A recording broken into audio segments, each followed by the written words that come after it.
Good morning, everybody, and welcome to the Liturgy of the Chalice. Today we begin a new gospel. We begin speaking about the Gospel of Matthew. This is part one of a series.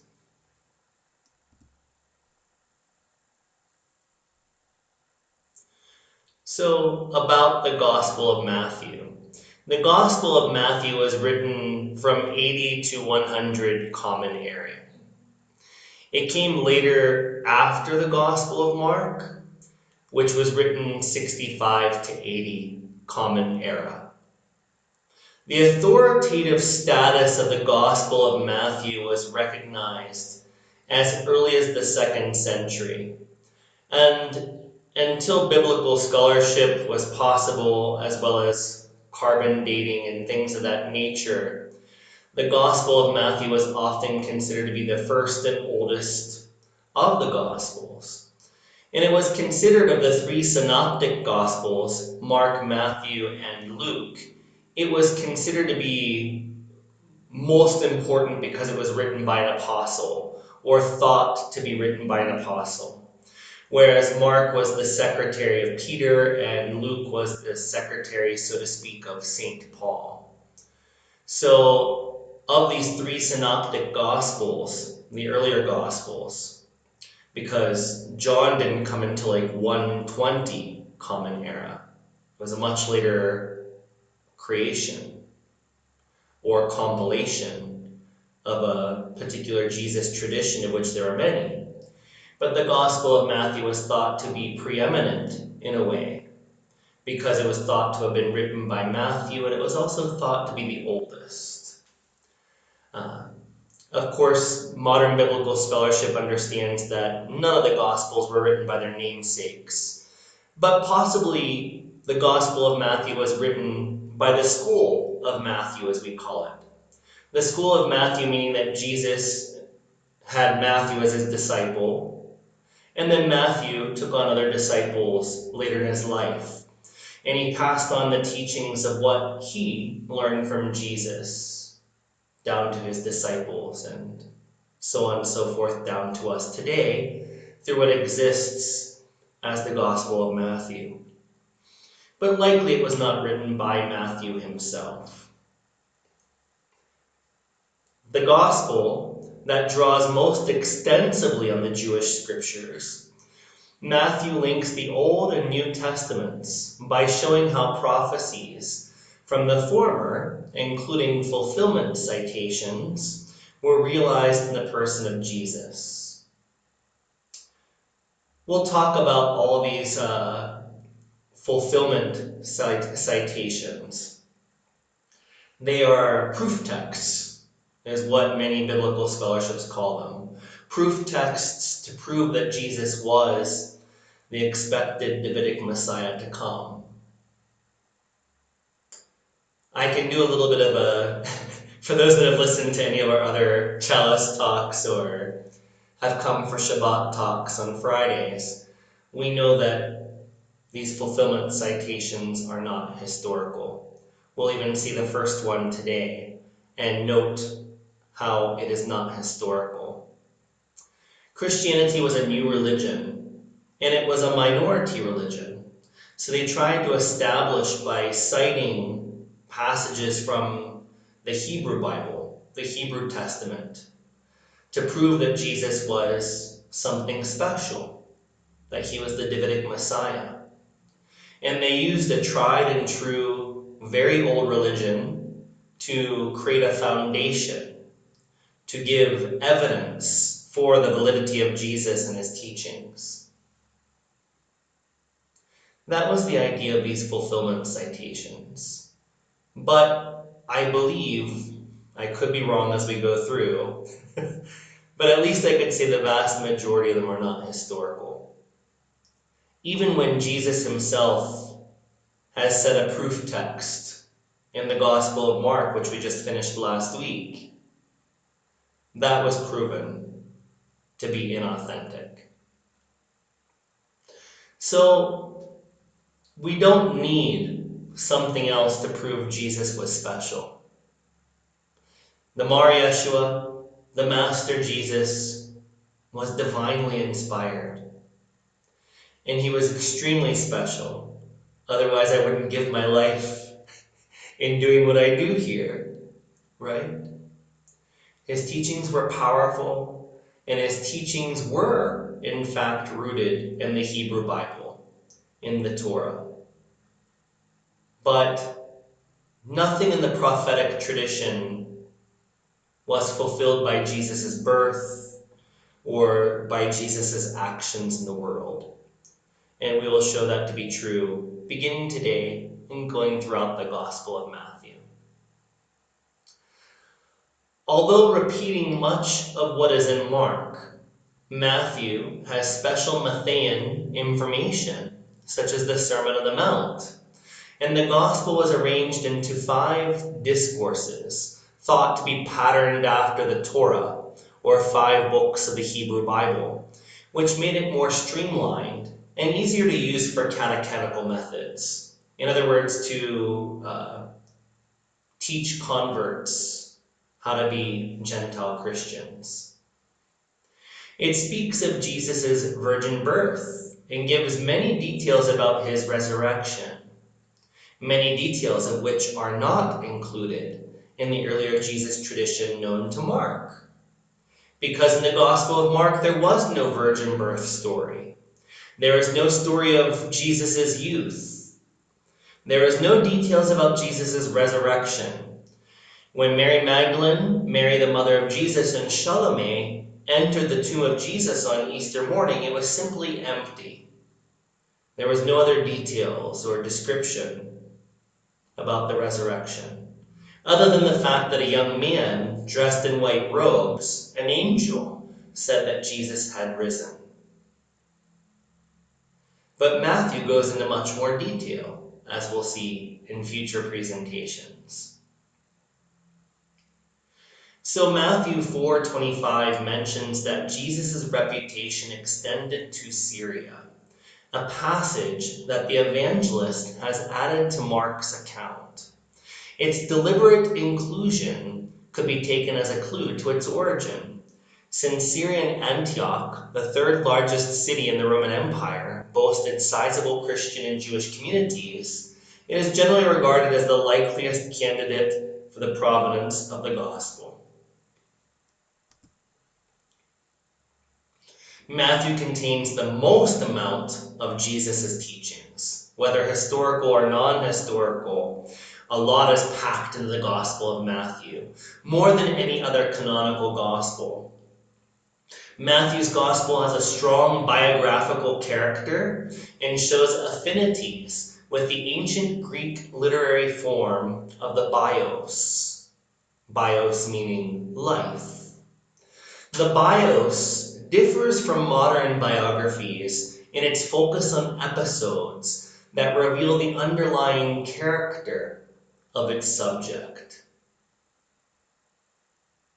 Thus, we can understand that the writer or writers of Matthew were likely or was likely a member of the Jewish diaspora in Rome, or greatly influenced by Roman culture, because he was using a very Roman Greek literary form to write the Gospel of Matthew. Matthew can be regarded as the first interpreter of Mark's Gospel, which he adapted to address issues confronting his own churches. Generally, Matthew had a positive view of Judaism and the Hebrew Bible, as 10 times the writer said Jesus fulfilled the words of the prophets, thus affirming in its own way the validity of the Hebrew Bible. Whereas St. Paul in his epistles often seemed to reject Torah, which is part of the Hebrew Bible, in favor of mere belief in Jesus' death, resurrection. Matthew, the writers of Matthew, who were Jewish or Jewish converts, they really did have a positive view of the Hebrew Bible. And they said that the Hebrew Bible foretold Jesus, which meant that the Hebrew Bible must have been correct, valid, authentic, trustworthy, all these ideas. However, although Matthew had a positive view of Judaism in the Hebrew Bible, he had a negative view on Jewish leadership, temple establishment, Sadducees, and Pharisees. We see the Matthean Jesus criticizing the Pharisees, the Sadducees, the scribes, the temple establishment and leadership. We see him heavily criticizing these beings in Mark also. And it seems that historically Jesus did have some disagreement with these beings. Again, the people that ran the temple establishment, Sadducees and Pharisees. Later on, the Gospel of Matthew becomes anti-Semitic with redaction. Because by the time we get to the end, where Jesus is with Pontius Pilate, and Pontius Pilate says, "Do you want me to release Barabbas or Jesus?" They say to crucify Jesus, and the Jewish people en masse saying, "May his blood be on ourselves and all of our children." Meaning, may this curse be on all Jewish people. So that was likely redacted into the Gospel of Matthew over time, because Christianity was a minority religion that was persecuted for a short time, and then there was some stress between emerging rabbinic Judaism after the fall of the Second Temple in 70 CE, Common Era, and at that time also Christianity was developing itself. And they had different viewpoints and some disagreements. The major disagreement was that Christians and Jewish Christians believed that Jesus was the Davidic Messiah from a very early time.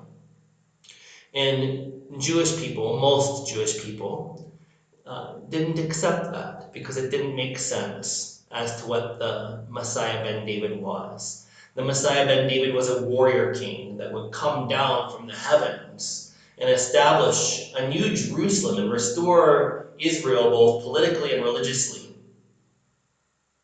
The Davidic Messiah couldn't have been defeated. And Jesus, from all outward perspectives, was defeated. He died on the cross. So due to this, Jewish people could not accept the idea that Jesus was the Davidic Messiah because he was defeated in a physical sense. Finally, the Gospel of Matthew is the only one of the four Gospels to use the word church, ecclesia, in Greek. And of course, this matters because when Matthew lived, there were no churches. So we'll talk about it once we get to the verse and verses that use the word church or ecclesia. Once we get to that point, we'll discuss it further. But it's anachronistic, meaning that if Matthew wrote this gospel, he wouldn't know that churches existed because churches didn't exist. That people met in small homes, in small gatherings, during the time of Jesus and immediately after the resurrection of Jesus, after the crucifixion event. So to use the term church is not something that was used until the first church wasn't made until 4 CE, the 4th century after the crucifixion of Jesus. So for Matthew, it's not possible that Matthew wrote at least all of the Gospel of Matthew because Matthew didn't know what a church was. So Matthew was also a Jew. Matthew didn't speak or write in Greek. There's a lot of reasons why the Gospel of Matthew probably wasn't written by Matthew, but it probably did collate things taught by Matthew and things taught by Matthew's disciples to later generations of disciples within the same school of Matthew. So we have to get that understanding from the historical perspective. So the Gospel of Matthew, Matthew 1 through 16, gives this long list of the genealogy of Jesus. In the Gospel of Mark, there was no birth story. There was no genealogy. There was no child Jesus stories. They just began essentially with his baptism and his going out to preach. In the Gospel of Matthew, in the Matthean tradition, however it developed, it seems that there was a story of Jesus' birth. And they tried to create an anchor. Again, the importance of the Hebrew Bible, the Hebrew Testament, was to prove the validity of Jesus, that he existed and that he taught with the power of God. The Hebrew God was Jesus' Abba, was Jesus' father, mother. So Matthew begins with this genealogy. And it's very important to understand, as we're going to explore right now, that the point of the genealogy found in Matthew and a different genealogy found in Luke, they were both meant to prove that Jesus was the Davidic Messiah. That is the point of the genealogy, other than linking Jesus to this powerful, ancient, beautiful tradition of Judaism and lending the new Christian teachings more authority by grounding it in an older, tried and true religion. So when you compare the Matthean and Lucan genealogies, we see that they're different. They have different perspectives. In Matthew, we see that Jesus was descended through Solomon, King Solomon. In Luke, it says that Jesus descended through Nathan, who is David's other son, King David's other son, who was not a king, but of Davidic lineage. So there's this long list of names, and we need not read through them. You can go to your own Bible and read Matthew chapter 1, 1 through 17, etc., and Luke 3, 23 through 38, and read all those names. But essentially, my consecrating bishop, Bishop Louis Kaiser, had a presentation on YouTube, and I borrowed this slide from him. I don't think he'd mind. And he's a biblical scholar and a brilliant man. And in red, he's highlighted what may be historical. And again, what may be historical kind of agrees. Where Matthew and Luke kind of agree, or where they repeat ideas, there's more of a chance of historicity in that. So in Matthew, which is what we're currently looking at, it starts with Abraham was the father of Isaac, and Isaac the father of Jacob, and Jacob the father of Judah and his brothers. And that's important because Judah was the ancestor of King David. The southern kingdom of Israel, which the Davidic monarchy ruled over, was Judea, right? So this seems to be historical. Later on, we see that David, in this long line of genealogy, David was the father of Solomon by the wife of Uriah. So here we see that they're trying to prove that Jesus' lineage extends back to King David, which makes him eligible to be the Davidic Messiah. In addition, it's proving that Jesus was an inheritor of the Jewish priesthood. So Abijah and Abijah, the father of Asaph, etc. Abijah was a king in line of Davidic Messiah, but also he was linked to the priesthood. Later on down below we see Zerubbabel, and Zerubbabel was in charge of leaving the Babylonian exile and helped to rebuild the Second Temple. So Zerubbabel was a stonemason. And it's interesting because in a lot of the translations of the Christian Testament, we'll say that Joseph and Jesus were carpenters. And the Greek word is tekon or takon. And that doesn't mean carpenter. It means stonemason, somebody that cuts stone and makes buildings. So this points to the type of work that Jesus did before he began his ministry, and the type of work that passed down through his family. So Jesus was a stonemason, not a carpenter. I mean, how many trees are out in the middle of the desert, right? To cut down and to make furniture out of, etc. But you could get stone or make stone blocks even out of sand by heating and baking in the sun. So being a stonemason made a lot more sense. And then finally we see that Jacob, the father of Joseph, the husband of Mary, of whom Jesus was born, is called the Messiah. So this traces down from Abraham to Judah to King David to King Solomon through Abijah and Zerubbabel, all the way down to Jacob, who is the father of Joseph, the husband of Mary. What's wrong with this? Can anybody figure out what's wrong with this? It doesn't make logical sense. Even if Joseph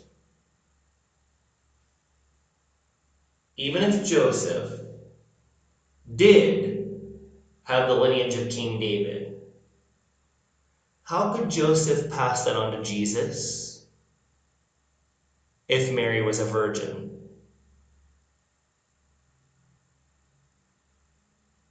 It's not possible. This lineage goes down from oldest son to oldest son, right? In all monarchies everywhere in the world, past, present, and future, as long as monarchies last on this planet. They're kind of going out of style.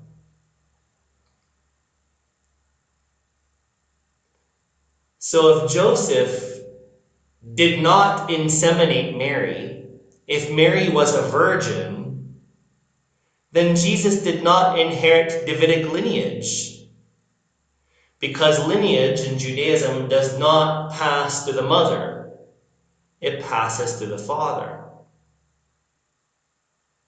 So if we are to accept Christian dogma as it is stated, that Jesus is born of a virgin and that he is the Davidic Messiah, Matthew itself disproves that. At least that he's the Davidic Messiah. Because Joseph is just the stepdaddy, right? He never touched Mary. Mary conceived of the Holy Spirit, according to Matthew. So that means, if that is true and accepted, it means that Jesus is not the Davidic Messiah.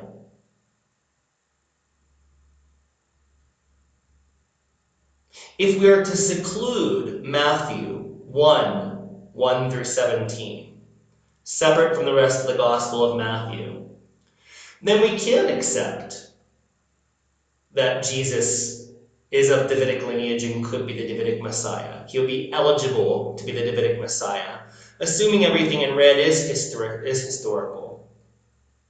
Because in that case, if we read that at face value, not knowing the rest of the story to come, then Joseph would have inseminated Mary, his wife, and they would have given birth to Jesus, who could have been eligible to become the Davidic Messiah. But again, if you accept that Jesus was born of a virgin, that would negate Jesus being the Davidic Messiah. He could not be the Davidic Messiah because his father was God and not Joseph, who bore the Davidic lineage. Right? Right. So Luke 3:23 through 38, we have the first inconsistency. In Matthew, we see the father of Joseph is Jacob.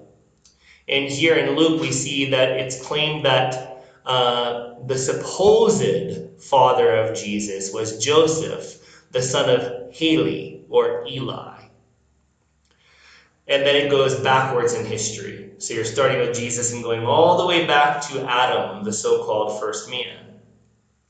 So before Joseph in line, that was probably historical, was again Zerubbabel. And then we see the son of Levi. That's very important because here the son of Levi makes Jesus not only the Davidic Messiah, which is what Luke is attempting to prove in his genealogy, but also by saying that Jesus' lineage had the son of Mathat, the son of Levi, the son of Simeon. This links Jesus to the priesthood. It makes Jesus eligible for priesthood and messiahship, which are two different things. The royal priesthood of the Levites only historically, at least during the time of the first temple, up until the point of the destruction of the first temple by the Babylonians,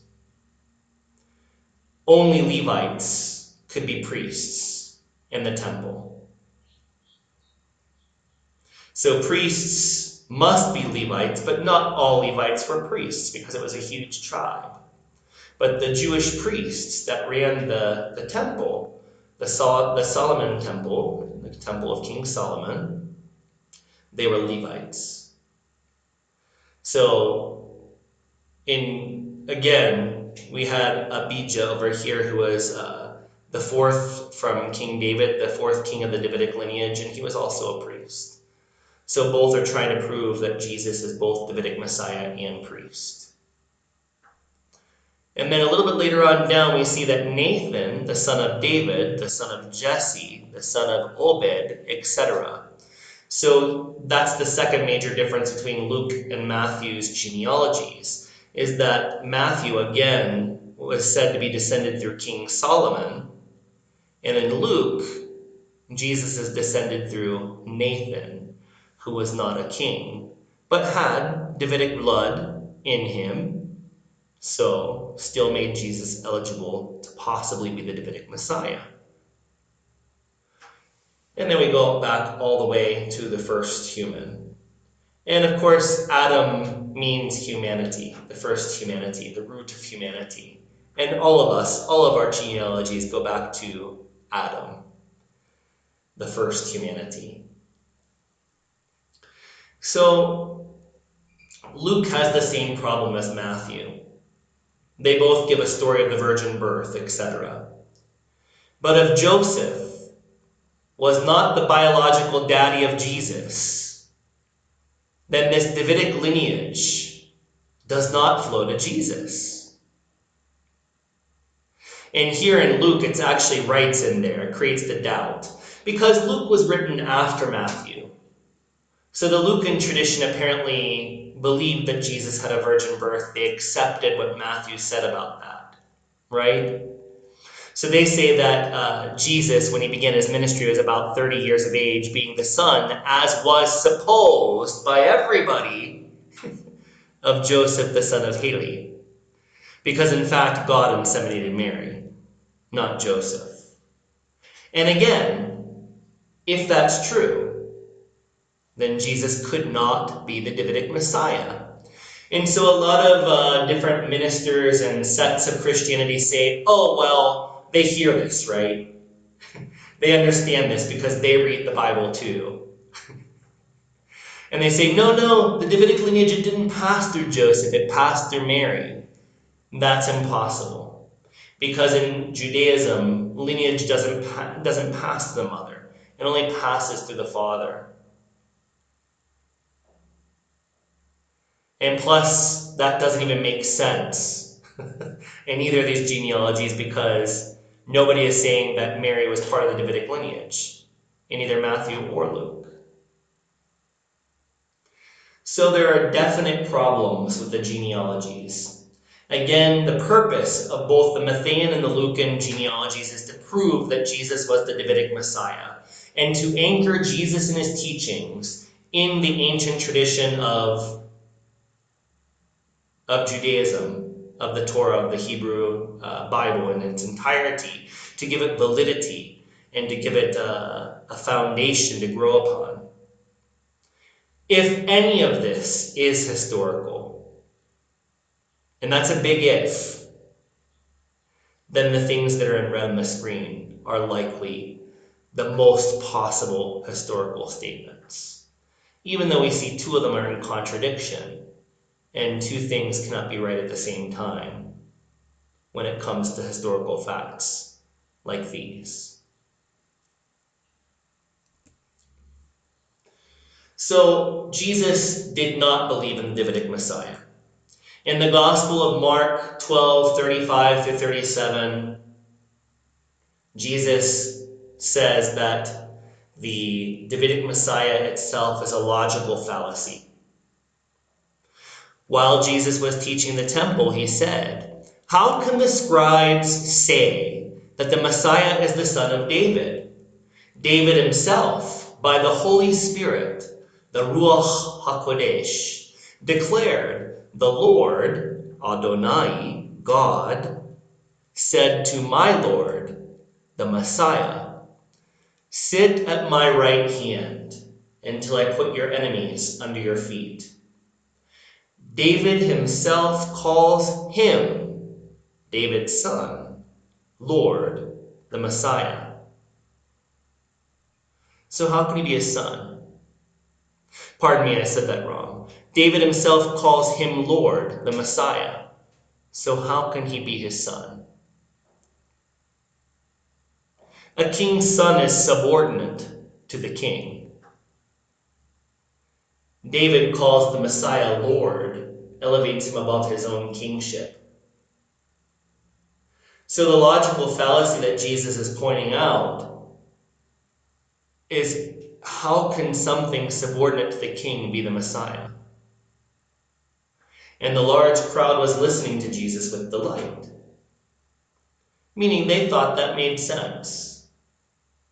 And again, I'm not trying to be disrespectful to the Jewish tradition or people that expect the Davidic Messiah to come.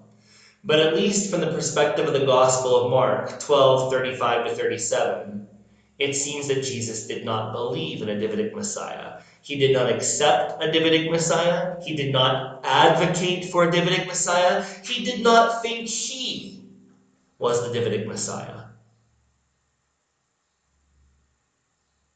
I am not against Jesus being of Davidic lineage, but Jesus himself did not subscribe to the idea of Davidic Messiah, and he did not self-identify as such. But the canonical Gospels, and literally all Gospels that I'm aware of, try to push him into that mold.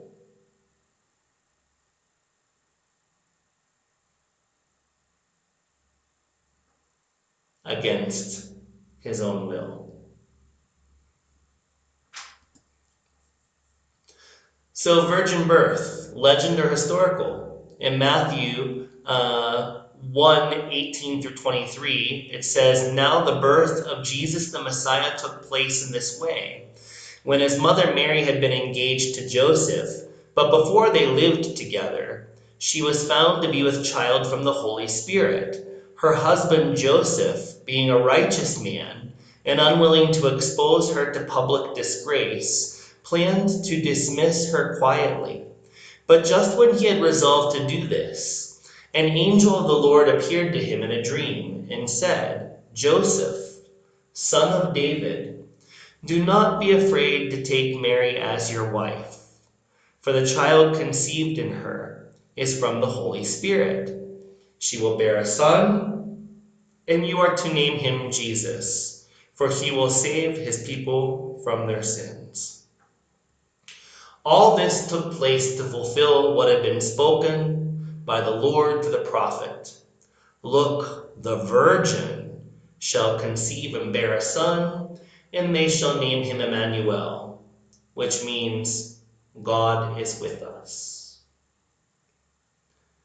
So this creates major problems. Of course, In millennia past, there was very low literacy. And when people were told this story, they believed it because the priest told them. But now there's a much higher rate of literacy throughout the world. Which prophet said something like this? Google it, and you'll find Isaiah 7:14. And you will see that Isaiah said nothing about a virgin conceiving and bearing a son. Let's see what the prophet actually said. Isaiah 7:14 does not speak of a virgin. Isaiah 7:14, look, the young woman, Hebrew, Alma, is with child and shall bear a son and shall name him Emmanuel, which means God is with us. In Isaiah 8:3-4, we learn who that child is, and it's none other than Isaiah's own son. Not Jesus, but the son of Isaiah. Isaiah 8:3-4 said, I went to the prophetess, and she conceived and bore a son. Then the Lord said to me, name him Maher Shalal Hashbaz, for before the child knows how to call my father or my mother, the wealth of Damascus and the spoil of Samaria will be carried away by the king of Assyria. So in other words, Isaiah, a prophet, had a wife who was a prophetess, and they conceived a son together. The context when you read the first part of chapter 7 of Isaiah is that the king of northern Israel was having a war, or wanted to start a war, with the southern kingdom of Israel, pardon me. So the king of northern Israel paired up with the king of Syria, and they both went to attack the southern kingdom of Judea, which is the kingdom with Davidic lineage ruling it. The Davidic monarchy ruled the southern kingdom of Israel, which was Judea. So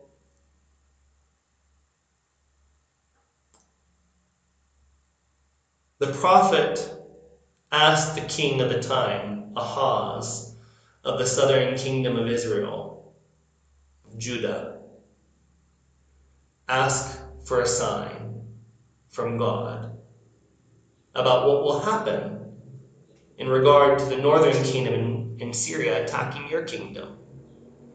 And basically King Ahaz said he didn't want a sign. So Isaiah gave him a sign anyway and said, look, the young woman is with child and shall bear a son. The young woman was identified in Isaiah 8:3-4 as a prophetess, Isaiah's wife. So by the time, the prophecy was that by the time Isaiah's son could say, my father or my mother, God, who favored the Davidic lineage, would allow the southern kingdom to defeat its northern enemies. That was the prophecy, and it never came to pass. Historically, that prophecy failed, as did many of the prophecies of Isaiah.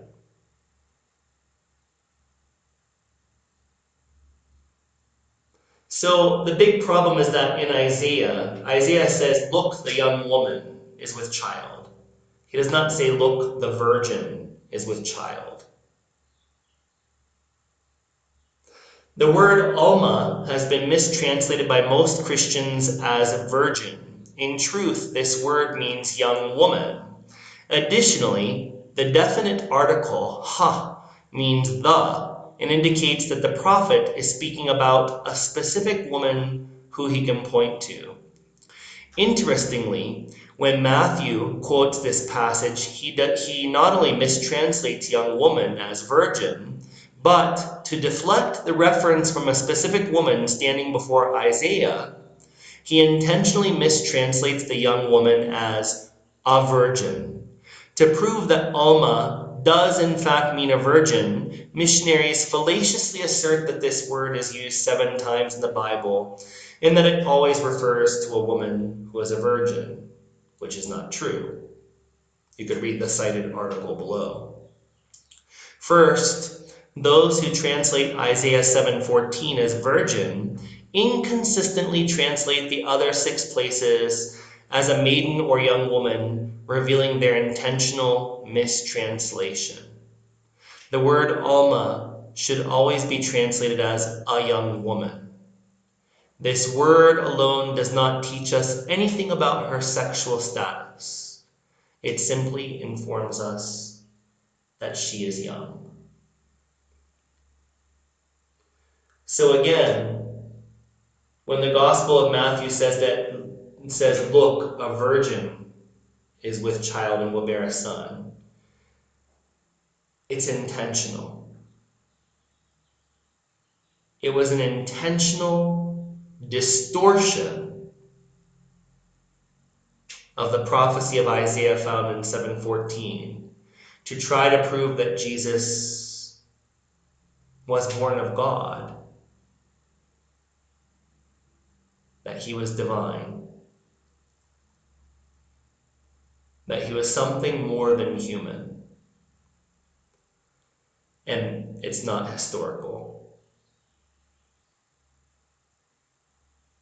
Isaiah's prophecy was not about a virgin. It was about a young woman. It was about his wife, a prophetess standing in front of him. The prophetess, this woman standing in front of me, shall bear and conceive a son. That was his prophecy. He was not talking about Jesus. In fact, all of the prophecies of all prophets were for the benefit of the people that were hearing that particular prophet. And those prophecies were meant to come to pass during the lives of his hearers. Because usually the people of Israel would fall away from God. And the prophet's job was to help those people return back to God, to make teshuvah towards God. And to do that, there'd be some kind of prophecy, or they'd receive a word of God, and they'd give the people that prophecy. And when those people at that time saw the prophecy fulfilled, it would inspire them with divine awe and say, oh, our God is a living God. I'm going to return to the way of God. I'm going to return to Torah. So the whole idea of prophecy was not to prove that Jesus would come hundreds or thousands of years later. It was to prove to the doubting people at the time, the people that had fallen away from Judaism, that God's power was here with us. And I'm going to show you here and now, or very soon, that God will keep his promise to his people. And when you see that, you'll make a return to God. That was the goal of all prophets, not to prove that some God-man was coming some centuries down the line. So this proof textment, this fulfillment citation, is non-historical. Maybe Jesus was born of a virgin. Maybe. But Isaiah did not prophesy that. Let us continue with the Liturgy of the Chalice.